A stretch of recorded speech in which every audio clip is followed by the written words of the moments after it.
Je ne sais pas si vous avez remarqué, mais dans les tier lists des personnages les plus badass, Piccolo n'est que très présent, voire jamais, alors qu'il fait partie clairement des meilleurs personnages existants. Avant de commencer, rejoins-moi sur Twitch, je live quasiment tous les soirs à partir de 21h30, voire 22h. Et pour t'expliquer correctement pourquoi Piccolo fait partie des meilleurs personnages, je vais devoir te le présenter de A à Z. Qui il est, de quoi il est capable et, à mon sens, pourquoi il est boycotté. Piccolo apparaît pour la première fois dans le chapitre 161. Son père, Piccolo Daimao, lui a donné la vie juste avant de mourir en lui transmettant sa haine envers Sangoku et son envie de conquérir le monde par le chaos et la destruction. On constate alors que, à peine âgé d'un jour, Piccolo est doué de conscience, est capable de parler et de se mouvoir. 3 ans plus tard, il réapparaît dans le chapitre 166, à l'occasion du tournoi des arts martiaux. Son objectif premier, combattre et tuer Sangoku, et ensuite conquérir la Terre. Il connaîtra la défaite à l'issue de ce combat, mais aura fait une démonstration incroyable de ses capacités maximum. Sangoku décide de l'épargner et, à l'instar de Vegeta, il ne prend pas cette clémence comme une humiliation, mais plutôt comme une seconde chance de pouvoir atteindre ses objectifs maléfiques. Piccolo réapparaît dans le chapitre 195, où il fera face à Raditz. Alors qu'il pense être le deuxième plus puissant de la planète Terre, voire même de l'univers, il constate que face à ce nouvel ennemi, il est comme un bébé devant une montagne, alors il décide de faire équipe avec son ennemi juré,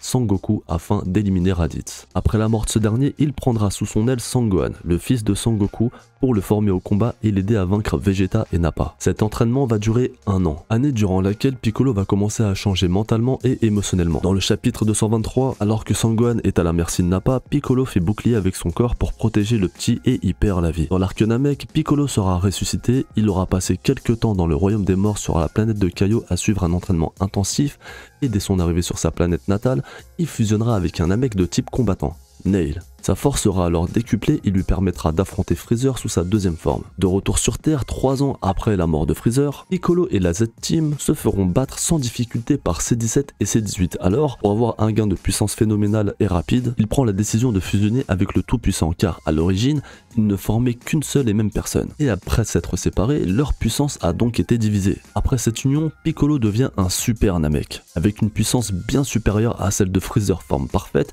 ou celle d'un Super Saiyan. Il va affronter celle forme 1, puis le Cyborg 17 et ce combat sera le tout dernier de Piccolo de la saga Dragon Ball. Alors je ne parle pas de Dragon Ball GT ni de Dragon Ball Super. Et pourquoi ce sera son dernier combat? Sangoku, Vegeta et Sangohan en tant que Saiyan ont des level up monumentaux et les ennemis vont devenir bien trop puissants pour Piccolo. Du coup, il sera rangé du côté des laissés pour compte en termes de combativité. Et c'est bien dommage car Piccolo en termes de technique et de capacité est bien plus complet que toute la Z-Team. Maintenant voici ce dont est capable Piccolo. Au-delà du Bukujutsu et des techniques de vague d'énergie, il a la capacité de modifier sa taille en grandissant, un petit peu comme les Saiyans lorsqu'ils se transforment en Ozaru, sans aucune perte de puissance. Il peut également allonger ses membres, ce qui peut lui donner un avantage considérable en combat corps à corps. Il peut également projeter des rayons laser de ses yeux, ce qui n'est pas négligeable, et tout le monde ne sait pas le faire. Il peut également se dédoubler, même si cela divise sa puissance, créer des armes blanches puissantes, utiliser la télékinésie, même si c'est plus dans l'animé, voire même que dans l'animé,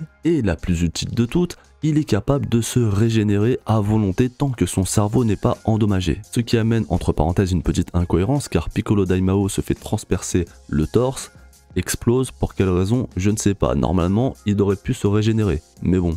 Niveau puissance, Piccolo est arrivé à un stade incroyable comparé à tous les autres personnages de Dragon Ball, si on s'arrête évidemment à l'arc Cyborg. Et rien ne nous indique ni dans le manga ni dans l'animé, en tout cas j'en ai pas le souvenir, que Piccolo a une limite de puissance, ce qui fait qu'il peut encore évoluer. Je pense qu'il était mis de côté scénaristiquement pour des raisons qui me semblent injustes, comme sa faible popularité auprès du jeune public. Néanmoins, Piccolo fait partie des guerriers les plus complets et des plus redoutables de toute la saga Dragon Ball, et voire même de pratiquement tout manga confondu. Et même en termes de développement, Piccolo n'a rien à envier aux autres. Il apparaît comme un antagoniste et il se définit lui-même comme le roi des démons, ne souhaitant semer que le chaos et la mort. Et plus tard, par un concours de circonstances, il va devoir élever le fils de son pire ennemi, qui finalement, d'après sa propre analyse, pourrait devenir plus tard celui qui causera sa propre perte. Et Sangohan comblera malgré lui la solitude que Piccolo ressent, et il va éveiller en lui certaines émotions qu'il ne connaissait pas. Que ce soit moralement ou physiquement, Piccolo a tout d'un démon, qui au fur et à mesure de l'œuvre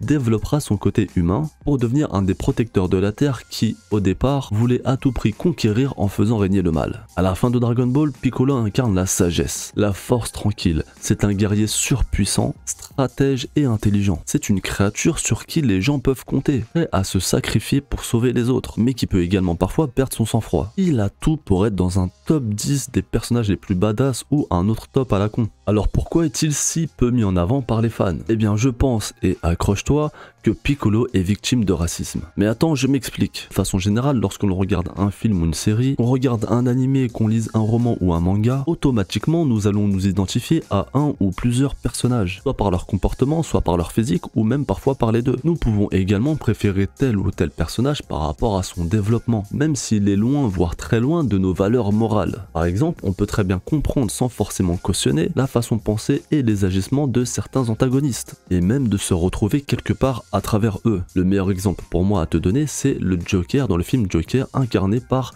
Joaquin Phoenix. Piccolo a un très bon développement et un personnage très complet en termes de technique, ainsi que de combativité. Malheureusement pour lui, il a la peau verte. Difficile pour un gosse de s'identifier à travers un personnage qui a l'air d'un extraterrestre à la peau verte. D'autant plus qu'à son arrivée, il est présenté comme le roi des démons. Qui a envie de ressembler à un démon ? Surtout pour un enfant. Aucun enfant n'a envie d'être Piccolo, car aucun enfant n'a envie d'être un démon. Et même ses objectifs sont purement maléfiques. La preuve en est, c'est que Vegeta est adoré de beaucoup et qu'ils ont pratiquement le même développement. Ils passent d'antagoniste à protagoniste. Qu'est-ce qui les différencie ? Eh bien c'est que Vegeta a un côté beaucoup plus humain physiquement, alors que Piccolo, encore une fois, a la peau verte, les dents pointues, les oreilles pointues, des antennes sur la tête, il n'a quasiment rien d'humain. Donc quelque part, Piccolo est victime de son physique, donc de racisme. Bien entendu, lorsque ces petits garçons ont grandi, dont je fais partie, on comprend mieux le personnage et on apprécie mieux également son chara-design. J'ai également pu voir certaines personnes se tatouer Piccolo sur leur bras ou leur dos, parce qu'au final, avec le temps, tu te rends compte que c'est un personnage extrêmement important, extrêmement badass. Donc pour résumer, pourquoi Piccolo est très rarement, voire jamais dans les tier lists des meilleurs personnages? Eh bien parce que les gens ont très certainement plus d'affinités et se sont plus facilement identifiés à des personnages comme Vegeta, Sangoku ou Sangohan. Donc cette vidéo touche enfin à sa fin. N'hésite pas à me dire ce que tu en penses en commentaire. Mets ton meilleur like, partage et si t'es pas abonné, abonne-toi!